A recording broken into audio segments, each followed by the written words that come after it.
जय हिंद दोस्तों, welcome to army super classes. This is Aryan Shukla. दोस्तों, सुबह 10 बज चुके हैं। जैसा कि आप सब जानते हैं, डेली सुबह 10 बजे स्पेशल आरपीएफ के लिए क्लास होती है। तो आज की क्लास में हम जीके के 60 इंपॉर्टेंट क्वेश्चन डिस्कस करेंगे विद एक्स्ट्रा फैक्ट। ये सभी टॉप के क्वेश्चन होंगे, इंपॉर्टेंट क्वेश्चन होंगे, कुछ ऐसे प्रश्न हैं जो आरपीएफ की परीक्षाओं में पूछे गए हैं। तो सभी क्लास को ध्यान से देखिएगा। 50 क्वेश्चन पूछे जाएंगे जीके परीक्षा में। हमारा 50 में 50 का टारगेट है। इसके लिए डेली सभी लोग सुबह 10 बजे सेशन को ज्वाइन कीजिएगा। स्पेशल आरपीएफ के लिए सेशन होता है।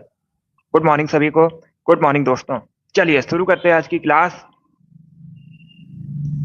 इसका आंसर करिएगा क्वेश्चन नंबर फर्स्ट के लिए। क्वेश्चन इस प्रकार से है, भारत का सबसे बड़ा शेयर बाजार निम्न में से कौन सा है? सभी बताइएगा, भारत का सबसे बड़ा शेयर बाजार इनमें से कौन सा है? दिल्ली, कोलकाता, मुंबई या फिर चेन्नई? इसका right answer option number C होगा, Mumbai. Yes, option number C correct answer होगा। मुंबई भारत का सबसे बड़ा शेयर बाजार है, तो ऑप्शन नंबर सी इसका राइट आंसर होगा। मुंबई महाराष्ट्र की राजधानी है। भारत की आर्थिक राजधानी भी कहा जाता है मुंबई को। और मुंबई को भारत में 7 टापुओं के शहर के नाम से जाना जाता है। आप लोग याद रखिएगा। आरबीआई का हेडक्वार्टर कहाँ पर है, पूछा जाता है परीक्षा में। मुंबई में है। एसबीआई का हेडक्वार्टर भी मुंबई में है। बीसीसीआई, जितने भी भारत में क्रिकेट मैच होते हैं उनको कौन रेगुलेट करता है? बीसीसीआई।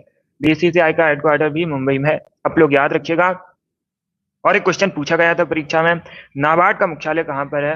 नाबार्ड का हेडक्वार्टर कहाँ पर है? तो आप लोग याद रखिएगा, नाबार्ड का मुख्यालय भी मुंबई में है। और मुंबई को भारत का प्रवेश द्वार भी कहा जाता है। ये पूछा हुआ क्वेश्चन है, प्रीवियस ईयर क्वेश्चन है। जिसमें भी क्वेश्चन नंबर फर्स्ट का ऑप्शन नंबर सी दिया, उनका सही उत्तर है मुंबई, करेक्ट आंसर होगा। इसका आंसर करिएगा क्वेश्चन नंबर 2 के लिए। निम्न में से कौन सी धातु विद्युत तार बनाने के लिए उपयोग की जाती है? विद्युत तार बनाने के लिए किस धातु का उपयोग किया जाता है? चांदी, तांबा, लेड, मैग्नीशियम। इस प्रकार से ऑप्शन हैं। जिसने अभी लाइव सेशन को लाइक नहीं किया है, लाइक कीजिए, शेयर कीजिएगा। चैनल पर नए हैं, चैनल को सब्सक्राइब कीजिए, बेल आइकन को प्रेस कीजिए ताकि सभी नोटिफिकेशन आप तक पहुंच सकें। बी करेक्ट आंसर होगा कॉपर का। Yes, option number B correct answer होगा। कॉपर का प्रयोग किया जाता है, उपयोग किया जाता है विद्युत तार बनाने के लिए। बी करेक्ट आंसर होगा इसका। बहुत अच्छे, यस, बी करेक्ट आंसर होगा। अब इसका आंसर करिए क्वेश्चन नंबर 3 के लिए। कटनी किसके लिए प्रसिद्ध है? कटनी में स्थित है सीमेंट कारखाना, उर्वरक कारखाना, स्कूटर कारखाना या फिर साइकिल कारखाना? इस प्रकार से ऑप्शन हैं। तो सभी जल्दी से आंसर करिए क्वेश्चन नंबर 3 के लिए। ये सभी टॉप के क्वेश्चन है, इंपॉर्टेंट क्वेश्चन है। इसी प्रकार के क्वेश्चन परीक्षा में पूछे जाएंगे आरपीएफ की। तो सभी क्लास को ध्यान से देखिएगा। अब इसका आंसर करिए क्वेश्चन नंबर 3 के लिए। ए करेक्ट आंसर होगा सीमेंट कारखाना है। यस, ऑप्शन नंबर ए इसका राइट आंसर होगा। कटनी में सीमेंट कारखाना है, ए करेक्ट आंसर होगा। दूसरा पूछा जाएगा क्वेश्चन, कटनी कहां पर है? तो आप लोग याद रखिएगा, मध्य प्रदेश में है। कहां पर है? मध्य प्रदेश में है। और सीमेंट कारखाना है, तो ऑप्शन नंबर ए इसका राइट आंसर होगा। आगे बढ़ते हैं। इसका आंसर करिए क्वेश्चन नंबर 4 के लिए। मौर्य साम्राज्य की राजधानी क्या थी? मौर्य साम्राज्य की स्थापना किसने की थी? चंद्रगुप्त मौर्य ने की थी, कई बार मैंने आपको बताया है। और मौर्य साम्राज्य के अंतिम शासक पूछे जाए तो बृहद्रथ मौर्य साम्राज्य के अंतिम शासक थे। मौर्य साम्राज्य की राजधानी बताइएगा। सभी जल्दी से आंसर करिए क्वेश्चन नंबर 4 के लिए। पाटलिपुत्र, कुशीनगर, वैशाली या फिर इंद्रप्रस्थ? ए करेक्ट आंसर होगा पाटलिपुत्र। वर्तमान में पटना नाम है। और पाटलिपुत्र मौर्य साम्राज्य की राजधानी थी। ऑप्शन नंबर ए का राइट आंसर है। सभी ने करेक्ट आंसर दिया इस बार आप सभी के राइट आंसर हैं। ए करेक्ट आंसर होगा, पाटलिपुत्र करेक्ट आंसर होगा। अब इसका आंसर करिए क्वेश्चन नंबर 5 के लिए। भारतीय राजनीतिक व्यवस्था में इनमें से सर्वोच्च है, क्या सर्वोच्च है? सुप्रीम कोर्ट, संविधान, संसद या फिर धर्म? इस प्रकार से ऑप्शन हैं। ये करेक्ट आंसर नहीं होगा। सुप्रीम कोर्ट करेक्ट आंसर नहीं होगा इसका। बी करेक्ट आंसर होगा, संविधान। Yes, option number B correct answer होगा। भारतीय राजनीतिक व्यवस्था में सर्वोच्च संविधान है, तो ऑप्शन नंबर 20 का राइट आंसर होगा। यस, बी करेक्ट आंसर है। बहुत अच्छे। इसका आंसर करिएगा क्वेश्चन नंबर 6 के लिए। आपको बताना है शरीर में श्वेत रक्त कोशिकाओं का मुख्य कार्य क्या होता है? शरीर में जो श्वेत रक्त कोशिकाएं होती हैं, इनका मुख्य कार्य क्या होता है, ये आपको बताना है। गुड आंसर सभी लोग दीजिए, राइट या रॉन्ग आप लोग आंसर करिएगा। कोई क्वेश्चन नहीं आता है उसे नोट डाउन कर सकते हो। ए करेक्ट आंसर होगा, शरीर को रोगों से बचाना। यस, ऑप्शन नंबर इसका राइट आंसर है। शरीर में जो श्वेत रक्त कोशिकाएं होती हैं, मुख्य कार्य होता है शरीर को रोगों से बचाना। ए करेक्ट आंसर होगा इसका। इसका आंसर करिएगा क्वेश्चन नंबर 7 के लिए। बताइए गोविंद सागर लेक कहां पर है भारत में? गोविंद सागर लेक भारत में कहां पर है? हिमाचल प्रदेश, पंजाब, राजस्थान या फिर जम्मू कश्मीर में? इसका right answer option number A होगा, हिमाचल प्रदेश में। या तो ऑप्शन नंबर ए इसका राइट आंसर होगा, हिमाचल प्रदेश में गोविंद सागर लेक है, तो ऑप्शन नंबर ए इसका राइट आंसर है। अब इसका आंसर करिए क्वेश्चन नंबर 8 के लिए। आपको बताना है अस्थायी लोकसभा अध्यक्ष प्रोटम स्पीकर नियुक्ति कौन करता है। ये अच्छा क्वेश्चन है, पॉलिटी संबंधित क्वेश्चन है।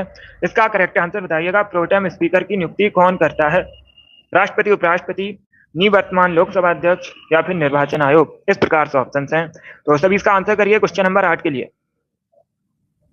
गुड। ए करेक्ट आंसर होगा इसका प्रेसिडेंट, या तो ऑप्शन नंबर ए इसका राइट आंसर है। राष्ट्रपति प्रोटेम स्पीकर की नियुक्ति करता है, तो ऑप्शन नंबर ए इसका राइट आंसर है।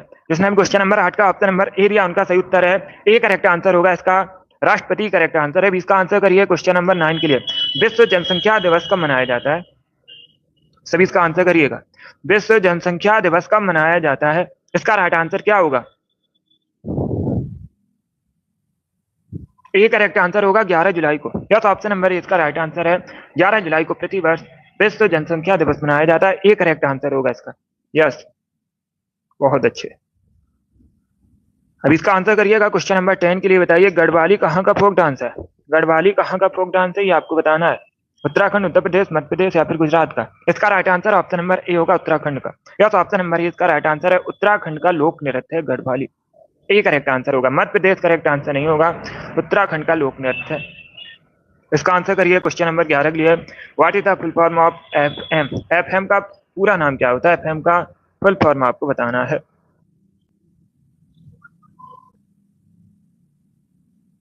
सभी इसका आंसर करिए क्वेश्चन नंबर 11 के लिए। गुड, गुड मॉर्निंग सभी को। इसका right answer option number A होगा फ्रीक्वेंसी मॉड्यूलेशन, या तो ऑप्शन नंबर ए इसका राइट आंसर है। एफएम का फुल फॉर्म होता है frequency modulation. Option number A इसका राइट आंसर होगा। आगे बढ़ते हैं। अब इसका आंसर करिएगा क्वेश्चन नंबर 12 के लिए। आपको बताना है ऑस्ट्रेलिया की राष्ट्रीय खेल बताइएगा। यस, आपको नेशनल स्पोर्ट बताना है ऑस्ट्रेलिया का। इसका राइट आंसर क्या होगा। बैडमिंटन, फुटबॉल, क्रिकेट या फिर टेबल टेनिस। इसका right answer option number C होगा क्रिकेट, या तो option number C correct answer होगा। क्रिकेट ऑस्ट्रेलिया का राष्ट्रीय खेल है, नेशनल स्पोर्ट है। क्रिकेट करेक्ट आंसर होगा इसका। बहुत अच्छे, सभी ने करेक्ट आंसर दिया है। क्रिकेट करेक्ट आंसर होगा इसका। अब इसका आंसर करिएगा क्वेश्चन नंबर 13 के लिए। क्वेश्चन इस प्रकार है, निम्न राजवंशों में से किस वंश की स्थापना बिंबिसार ने की है। 4 ऑप्शन दिए गए हैं, बताइए इसमें से किस वंश की स्थापना बिंबिसार ने की है। इसका राइट आंसर क्या होगा। सभी जल्दी।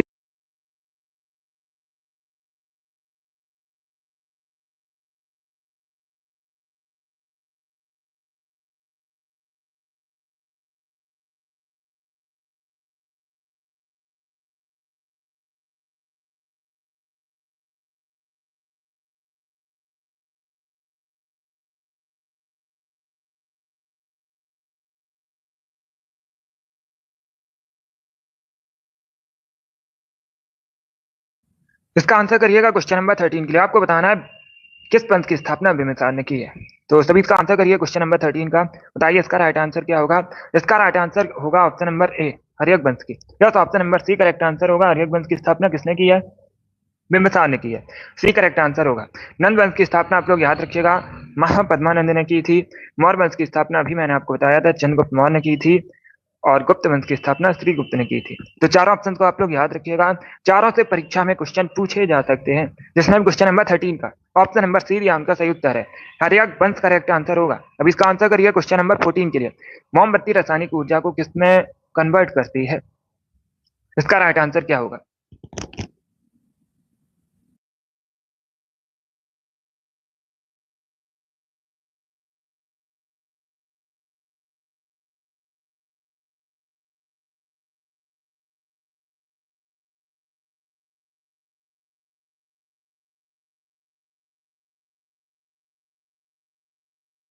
फोर्टीन है। इसका राइट आंसर बताइएगा, जो मोमबत्ती है रासायनिक ऊर्जा को किसमें बदलती है। इसका right answer option number C होगा, ऊष्मा और प्रकाश ऊर्जा। यस, ऑप्शन नंबर सी इसका राइट आंसर होगा।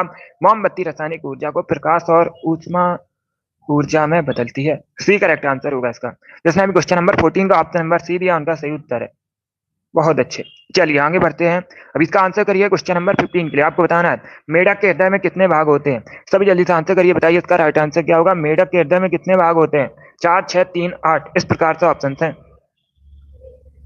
क्या पूछा गया है, मेढक के हृदय में कितने भाग होते हैं। इसका right answer option number C होगा 3, या तो option number C correct answer होगा। सी करेक्ट आंसर होगा इसका। मेढक के हृदय में 3 भाग होते हैं। ये इंपॉर्टेंट क्वेश्चन है, बहुत सी परीक्षा में पूछा हुआ क्वेश्चन है, इसे आप लोग याद रखिएगा। सी करेक्ट आंसर होगा इसका। अभी इसका आंसर करिए क्वेश्चन नंबर 16। आपको बताना है हमारे भारतीय संविधान में कितने मूल कर्तव्य हैं। हमारे भारतीय संविधान में कितने मूल कर्तव्य हैं? 12, 8, 11 या फिर 9? इस प्रकार से ऑप्शन है। इसका right answer option number C होगा 11। या तो option number C correct answer होगा। भारतीय संविधान में कितने मूल कर्तव्य हैं? 11 मूल कर्तव्य हैं। इसका right answer option number C होगा। अब इसका आंसर करिए क्वेश्चन नंबर 17 के लिए। तो इसका आंसर करिए क्वेश्चन नंबर 17 के लिए। न्यू इंडिया नामक पुस्तक किसने लिखी है?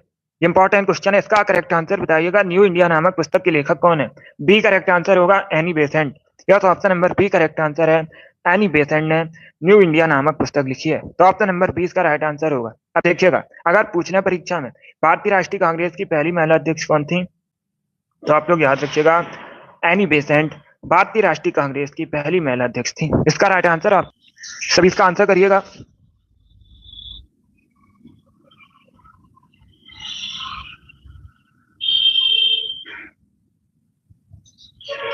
क्वेश्चन नंबर 18 के लिए आंसर करिए। क्वेश्चन इस प्रकार है, विश्व में सबसे लंबी किस देश की तट रेखा है? इसका राइट आंसर होगा ऑप्शन नंबर सी कनाडा। या तो option number C correct answer होगा। कनाडा की सबसे लंबी तट रेखा है विश्व में, तो ऑप्शन नंबर सी इसका राइट आंसर होगा। देखिएगा, अगर पूछा जाए दूसरे स्थान पर कौन है, दूसरे स्थान पर रसिया है, दूसरे स्थान पर रसिया है, पहले स्थान पर कनाडा है। इंपॉर्टेंट है, ज्योग्राफी संबंधित क्वेश्चन है इस प्रकार। इसका आंसर करिएगा क्वेश्चन नंबर 19 के लिए। कांच क्या होता है? सभी इसका आंसर करिएगा, बताइए कांच क्या होता है? इसका राइट आंसर क्या होगा? इसका राइट आंसर भी होगा अति शीतित द्रव है कांच। क्या है कांच? अति शीतित द्रव है, तो ऑप्शन नंबर बी इसका आंसर है। जिसने भी क्वेश्चन नंबर 19 का ऑप्शन नंबर बी दिया उनका सही उत्तर है। बी करेक्ट आंसर होगा इसका। क्या तो ऑप्शन नंबर बी आंसर है। अब इसका आंसर करिए क्वेश्चन नंबर 20 के लिए। आपको बताना है निम्न में से कौन सी नदी अरब सागर में जाकर मिलती है? तो सभी इसका आंसर करिए, बताइए इसका राइट आंसर क्या होगा। इनमें से कौन सी नदी अरब सागर में जाकर मिलती है? कावेरी, गोदावरी, नर्मदा या फिर कृष्णा? इसका right answer option number C होगा नर्मदा। या तो option number C correct answer होगा। नर्मदा नदी का जो उद्गम है मध्य प्रदेश के अमरकंटक से होता है और ये अरब सागर में जाकर मिलती है, पश्चिम की ओर बहती है। ऑप्शन नंबर सी इसका राइट आंसर होगा। मध्य प्रदेश की राजकीय नदी भी है नर्मदा। अब इसका आंसर करिएगा क्वेश्चन नंबर 21 के लिए। मठ और स्तूप किस संबंधित है? सभी जल्दी से आंसर करिएगा, बताइए इसका राइट आंसर क्या होगा। मठ स्तूप किस धर्म से संबंधित है? ए करेक्ट आंसर बौद्ध धर्म से संबंधित है। या तो ऑप्शन नंबर ए इसका राइट आंसर होगा। बौद्ध धर्म से संबंधित है मठ स्तूप, तो ऑप्शन नंबर ए इसका राइट आंसर है। अब इसका आंसर करिए क्वेश्चन नंबर 22 के लिए। डंप अभ्यारण्य कहाँ पर है? डंपा अभ्यारण्य कहाँ पर है? केरल, मध्य प्रदेश, मिजोरम या फिर तेलंगाना? इसका right answer option number C होगा मिजोरम में। या तो option number C correct answer होगा मिजोरम में चंपा अभ्यारण्य, तो ऑप्शन नंबर सी इसका राइट आंसर होगा। अब इसका आंसर करिएगा क्वेश्चन नंबर 23 के लिए। आपको बताना है दुर्गेश नंदिनी पुस्तक किसने लिखी है? सब इसका आंसर करिए, बताइए इसका राइट आंसर क्या होगा। दुर्गेश नंदिनी पुस्तक किसने लिखी है? इसका राइट आंसर बताइएगा। बंकिम चंद्र चटर्जी, वाल्मीकि, रविन्द्रनाथ टैगोर या फिर हरवंश राय बच्चन? इस प्रकार से ऑप्शन है। सभी जल्दी से आंसर करिए क्वेश्चन नंबर 23 के लिए। गुड, इसका right answer option number A होगा, बंकिम चंद्र चटर्जी ने। ए करेक्ट आंसर होगा इसका। अब तो याद रखिएगा, बंकिम चटर्जी ने दुर्गेश नंदिनी पुस्तक लिखी है। ऑप्शन नंबर इसका राइट आंसर है। अब इसका आंसर करिएगा क्वेश्चन नंबर 24 के लिए। सिंधु घाटी सभा में घर किससे बने थे? सभी इसका आंसर करिएगा।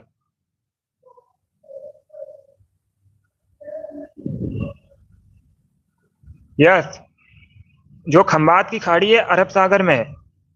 अगर ऑप्शन में खंबात की खाड़ी या फिर अरब सागर कोई भी लिखा है तो उसे भी टिक कीजिएगा। अरब सागर में है खंबात की खाड़ी। इसका आंसर करिए क्वेश्चन नंबर 24 के लिए। आपको बताना है सिंधु सभ्यता में घर किससे बने थे? इसका right answer option number B होगा, पक्की ईंटों से। Yes, option number B correct answer होगा। पक्की ईंटों से बनी थी सिंधु घाटी सभ्यता में घर। ऑप्शन नंबर 20 का राइट आंसर है। जिसने भी क्वेश्चन नंबर 24 का ऑप्शन नंबर बी दिया उनका सही उत्तर है। बी करेक्ट आंसर होगा। इसका आंसर करिए क्वेश्चन नंबर 25 के लिए। गडकरी विद्रोह कब हुआ था? 1844 में हुआ था। केंद्र कहां पर था? इसका राइट आंसर बताइएगा। कोल्हापुर, सूरत, सिलहट या फिर कानपुर? इस प्रकार से ऑप्शन है। ए करेक्ट आंसर होगा इसका कोल्हापुर। या तो ऑप्शन नंबर इसका राइट आंसर होगा। वर्तमान में कोल्हापुर कहां पर है? महाराष्ट्र में। अगर पूछना परीक्षा में वर्तमान में कोल्हापुर कहां पर है? महाराष्ट्र में है, और गडकरी विद्रोह 1844 में जो हुआ था इसका केंद्र था। ऑप्शन नंबर इसका राइट आंसर होगा कोल्हापुर, करेक्ट आंसर होगा इसका। आगे बढ़ते हैं, इसका आंसर करिएगा क्वेश्चन नंबर 26 के लिए। आपको बताना है पानी का क्वथनांक कितना होता है।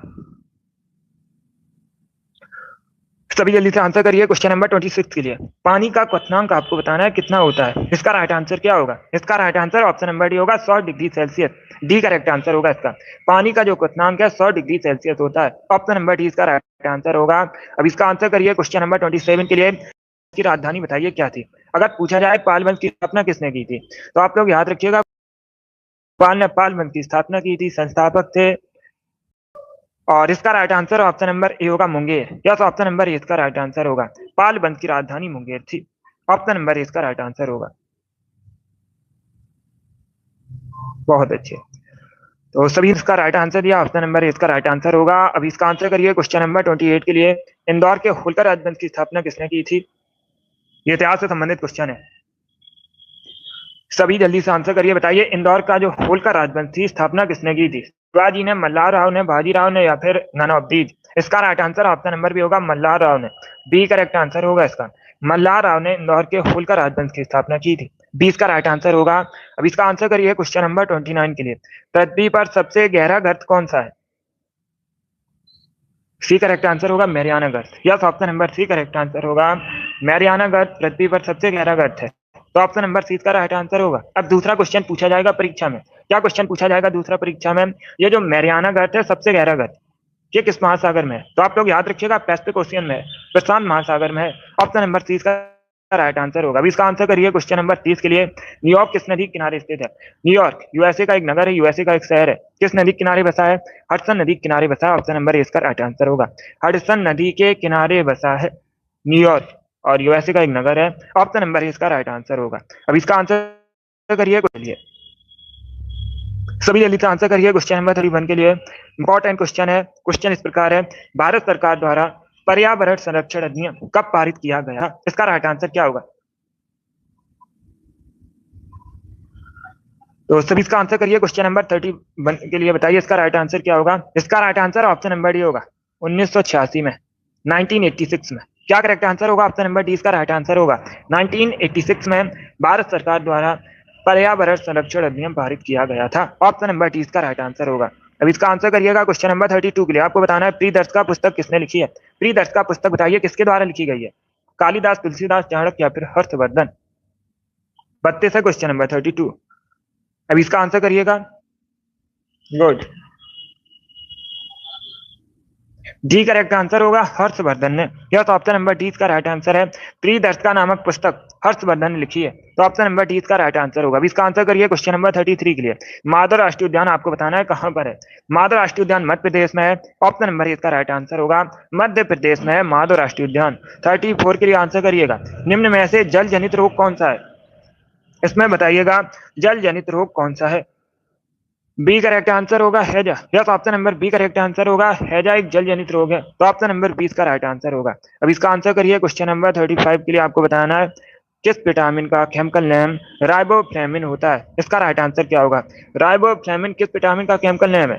विटामिन के, विटामिन सी, विटामिन B2, या फिर विटामिन B12? इस प्रकार से ऑप्शन है, तो सभी इसका आंसर करिए। बताइए इसका राइट आंसर क्या होगा? करेक्ट आंसर होगा। इसका right answer option number B होगा, सॉरी सी होगा, vitamin B12। Option number C इसका राइट आंसर है। राइबोफ्लेविन पूछा गया किस विटामिन का केमिकल नेम होता है? ये पूछा गया। सी इसका राइट आंसर होगा vitamin B2। Yes, D correct answer नहीं होगा। विटामिन B12 का केमिकल नेम होता है साइनोकोबालामिन। क्या होता है? साइनोकोबालामिन। तो डी करेक्ट आंसर नहीं होगा इसका। सी करेक्ट आंसर होगा vitamin B2। Yes, option number C इसका राइट आंसर है। पहले क्वेश्चन को समझिएगा। क्वेश्चन में पूछा गया था राइबोफ्लेविन किस विटामिन का केमिकल नेम होता है, ये पूछा गया था, तो इसका right answer option number C होगा। विटामिन B2 का केमिकल नेम होता है राइबोफ्लेविन। और विटामिन B12 का भी केमिकल नेम पूछ सकते हैं परीक्षा में, तो आप लोग याद रखिएगा साइनोकोबालामिन। क्या साइनोकोबालामिन? कोबाल्ट की मात्रा पाई जाती है विटामिन B12 में। डी करेक्ट आंसर होगा। अगर पूछा जाता साइनोकोबालामिन किसका केमिकल नेम होता है, तो आप लोग याद रखिएगा B12 का और यहाँ पर पूछा गया था राइबोफ्लेविन किसका केमिकल नेम होता है, तो सी इसका राइट आंसर होगा विटामिन B2 का। अब इसका आंसर करिएगा क्वेश्चन नंबर 36 के लिए। तब इसका आंसर करिए क्वेश्चन नंबर 36 के लिए। बताइए इसका राइट आंसर क्या होगा। नीचे दिए गए यौगिकों में से कौन सा प्राकृतिक गैस का मुख्य अवयव है। चार ऑप्शन आपको दिए गए हैं। यस, विटामिन B7 का बायोटिन होता है केमिकल नेम। देखिएगा, चार ऑप्शन आपको दिए गए हैं और क्वेश्चन में पूछा गया है कौन सा घटक प्राकृतिक गैस का मुख्य घटक है। ब्यूटेन, हेक्सेन, बेंजीन, मिथेन, इस प्रकार से ऑप्शन हैं। इसका right answer option number D होगा मिथेन। क्या तो option number D correct answer होगा। मिथेन प्राकृतिक गैस का मुख्य अवयव है, तो ऑप्शन नंबर डी इसका राइट आंसर होगा। आगे बढ़ते हैं। 37 के लिए आंसर करिएगा। खेतड़ी माइन किसके लिए प्रसिद्ध है। ये इंपॉर्टेंट क्वेश्चन है, ये भी बहुत सी परीक्षा में पूछा हुआ क्वेश्चन है। अब देखिएगा, अगर पूछ ले परीक्षा में खेतड़ी माइन कहाँ पर है, तो आप लोग याद रखिएगा राजस्थान में। कहाँ पर है, राजस्थान में। कॉपर के लिए प्रसिद्ध, ऑप्शन नंबर सी इसका राइट आंसर होगा। अब इसका आंसर करिएगा क्वेश्चन नंबर 30। भारतीय संविधान के अनुसार कार्यपालिका का प्रमुख कौन होता है। इसका राइट आंसर क्या होगा। भारतीय संविधान कार्यपालिका का प्रमुख कौन होता है। राष्ट्रपति, भारत के मुख्य सचिव, केंद्रीय गृह मंत्री या फिर होगा प्रेसिडेंट। एक करेक्ट आंसर होगा इसका। यस, आप लोग याद रखिएगा जो कार्यपालिका का प्रमुख है राष्ट्रपति होता है। एक करेक्ट आंसर होगा। बहुत अच्छे, यस अमित। अब इसका आंसर करिए क्वेश्चन नंबर 39 के लिए।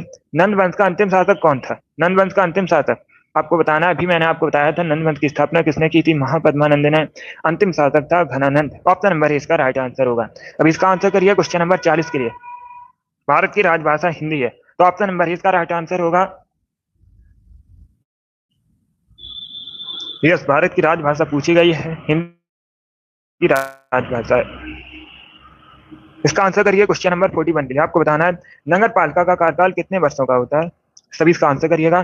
नगर पालिका का कार्यकाल आपको बताना है कितने वर्षों का होता है। अगर पूछा जाए भारतीय संविधान का कौन सा भाग नगर पालिकाओं से संबंधित है, ये इंपॉर्टेंट क्वेश्चन है, पूछा जाता है परीक्षा में।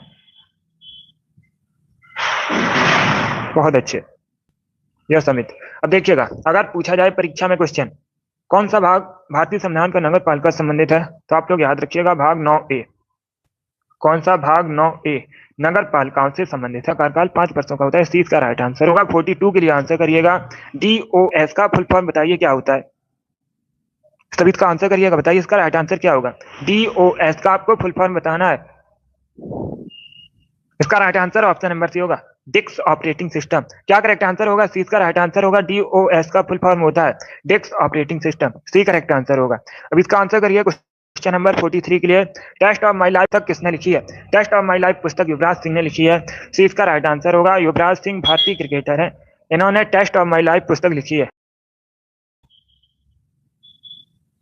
44 के लिए आपको फुटबॉल की एक टीम में खिलाड़ियों की संख्या कितनी होती है। सभी जल्दी से बताइएगा, फुटबॉल की एक टीम में खिलाड़ियों की संख्या कितनी होती है। सी करेक्ट आंसर होगा 11। यस, ऑप्शन नंबर सी का राइट आंसर संख्या 11 होती है। सी का राइट आंसर होगा। अब इसका आंसर करिए क्वेश्चन नंबर। सब प्रथम दिखाई देने वाला कंप्यूटर वायरस कौन सा है। भारत में सब प्रथम दिखाई देने वाला कंप्यूटर वायरस आपको बताना है। इसका right answer option number A होगा, C brain. Yes, option number A इसका राइट आंसर होगा ब्रेन। भारत में सब प्रथम दिखाई देने वाला कंप्यूटर वायरस है, तो ऑप्शन नंबर ए इसका राइट आंसर। अब इसका आंसर करिएगा क्वेश्चन नंबर 46 ये। कालाजार बुखार किससे फैलता है। कालाजार बुखार किससे फैलता है। रेतीली मक्खी के काटने से। ऑप्शन नंबर सी इसका राइट आंसर होगा। रेतीली मक्खी के काटने से फैलता है काला बुखार, तो ऑप्शन नंबर सी इसका राइट आंसर होगा। अब इसका आंसर करिएगा क्वेश्चन नंबर 47 के लिए। 5G स्पेक्ट्रम में जी का अर्थ आपको बताना है क्या होता है। जी का फुल फॉर्म बताइए क्या होता है। 5G में जो जी है इसका बताइए अर्थ क्या होता है, तो सी करेक्ट आंसर होगा जनरेशन। या तो option number C correct answer होगा। जी का अर्थ होता है जनरेशन, सी करेक्ट आंसर होगा। अब इसका आंसर करिएगा क्वेश्चन नंबर 48 के लिए। केंद्रीय सतर्कता आयोग का गठन कब हुआ था। अगर पूछना है परीक्षा में केंद्रीय सतर्कता आयोग का मुख्यालय कहां पर है, तो आप लोग रखिएगा नई दिल्ली में, न्यू दिल्ली में केंद्रीय सतर्कता आयोग का मुख्यालय है। और इसका जो गठन है 1964 में हुआ था, 1964 में हुआ था। एक करेक्ट आंसर होगा इसका 1964। एक करेक्ट आंसर होगा। अब इसका आंसर करिएगा क्वेश्चन नंबर 49 के लिए। मीमांसा दर्शन के प्रतिपादक बताइएगा। डी करेक्ट आंसर होगा Jaimini. Yes, option number D इसका राइट आंसर होगा। मीमांसा दर्शन के प्रतिपादक है, तो ऑप्शन नंबर डी इसका राइट आंसर है। अब इसका आंसर करिए क्वेश्चन नंबर 50 के लिए। वैन सांग ने शिलादित्य के लिए कहा था। इतिहास से संबंधित क्वेश्चन है, अच्छा क्वेश्चन है। तो सबका आंसर करिए, बताइए इसका राइट आंसर क्या होगा। वैनसांग ने शिलादित किसे कहा था? चंद्रगुप्त मौर्य, चंद्रगुप्त अशोक या फिर हर्षवर्धन को? गुड। सभी आंसर करिए क्वेश्चन नंबर 50 के लिए। शिलादित्य पूछा गया है, किसे कहा था? इसका right answer option number D होगा, हर्षवर्धन को। डी करेक्ट आंसर होगा इसका, हर्षवर्धन को कहा था वैनसांग ने शिलादित्य। तो ऑप्शन नंबर डी इसका राइट आंसर होगा। इसका आंसर करिएगा क्वेश्चन नंबर 51 के लिए। आपको बताना है सून की खोज किसने की थी। ये भी इंपॉर्टेंट क्वेश्चन है, अच्छा क्वेश्चन है। बताइएगा सून खोज किसने की थी? वराहमिहिर, आर्यभट्ट, भास्कर या फिर नन ऑफ दीज? इसका right answer option number B होगा, आर्यभट्ट ने। यस, बी करेक्ट आंसर होगा, आर्यभट्ट ने सबसे पहले सून की खोज की थी। अब इसका आंसर करिएगा क्वेश्चन नंबर 52 के लिए। जनसंख्या के अध्ययन को क्या कहते हैं? जनसंख्या के अध्ययन को जनांकिकी कहते हैं। ये पूछा हुआ क्वेश्चन है, सीपीओ की परीक्षा में पूछा गया था, बिल्कुल इसी प्रकार से। तो आप लोग याद रखिएगा, जनसंख्या अध्ययन को जनांकिकी कहते हैं। 53 के लिए आंसर करिएगा, डॉक्टर सलीम अली पक्षी अभ्यारण्य आपको बताना है कहां पर है। इसका राइट आंसर ऑप्शन होगा गोवा में। Yes, option number C correct answer होगा, भारत के गोवा में डॉक्टर सलीम अली पक्षी अभ्यारण्य। तो सी इसका राइट आंसर है। इसका आंसर करिएगा क्वेश्चन नंबर 54 के लिए। नई राजनीतिक पार्टियों को मानता कौन प्रदान करता है? इसका राइट आंसर क्या होगा? नई राजनीतिक पार्टियां हैं जो, उनको मानता कौन प्रदान करता है? प्रधानमंत्री, चुनाव आयोग, राष्ट्रपति, फिर पार्लियामेंट? इसका right answer option number B होगा, चुनाव आयोग। या तो option number B correct answer होगा, चुनाव आयोग नई राजनीतिक पार्टियों को मान्यता प्रदान करता है, बी करेक्ट आंसर होगा। अब इसका आंसर करिए क्वेश्चन नंबर 55 के लिए। मधुमलाई राष्ट्रीय उद्यान कहां पर है? सभी जल्दी से आंसर करिए, बताइए इसका राइट आंसर क्या होगा। मधुमलाई राष्ट्रीय उद्यान कहां पर है? उत्तराखंड, तमिलनाडु, असम या फिर गुजरात में? इसका right answer option number B होगा, तमिलनाडु। या तो option number B correct answer होगा, तमिलनाडु में मधुमलाई राष्ट्रीय उद्यान है। इंपॉर्टेंट क्वेश्चन है, बहुत सी परीक्षा में पूछा हुआ क्वेश्चन है, आरपीएफ की भी परीक्षा में पूछा गया था previous year question.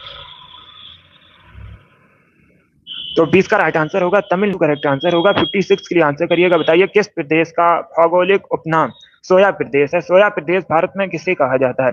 Andhra Pradesh, Madhya Pradesh, Uttar Pradesh या फिर हिमाचल प्रदेश को? इसका right answer option number B होगा, Madhya Pradesh. Yes, B correct answer. Madhya Pradesh को कहा जाता है प्रदेश, देश इसलिए कहा जाता है क्योंकि मध्य प्रदेश में भारत में सबसे अधिक सोया का उत्पादन। आपसे पूछ सकते हैं परीक्षा में कि भारत में सबसे अधिक सोया का उत्पादन कहां पर होता है, तो आप लोग याद रखिएगा मध्य प्रदेश में होता है, इसीलिए मध्य प्रदेश को भारत में सोया प्रदेश के नाम से जाना जाता है।